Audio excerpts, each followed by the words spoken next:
त्यांच्याकडे तो जा, नाही दारू पिणारा त्याचा, भ्रष्टाचारी त्याचा, आणि सिगरेट ओढणारा त्याचा, व्यभिचार करणारा त्याचाच आहे. तुम्ही रोज प्रार्थना करताय, तुमच्या घरी पहिल्यांदा येणार, तुमची प्रार्थना त्याला बंद पाडायची.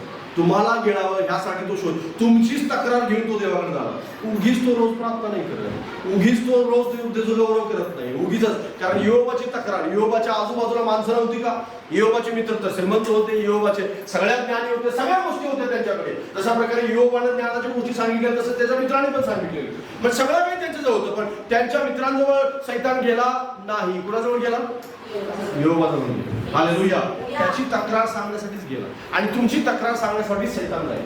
आणि सैतानाला ठाऊक आहे की याची प्रार्थना बंद झाली की सगळं बंद, याचं सहवळ काय, याची धार्मिकता कुठेतरी छेद केला, छोटासा होल पाडलं की याचं सगळं बंद. हा माझ्याच खिशातलं बाऊल आहे, मग मला अजिबात काही धडपड करायची गरज नाही. मग इथला एरिया मला गॅप टाकला तरी चालेल, दुसरा एरिया शोधायला बरा मी रिकामा.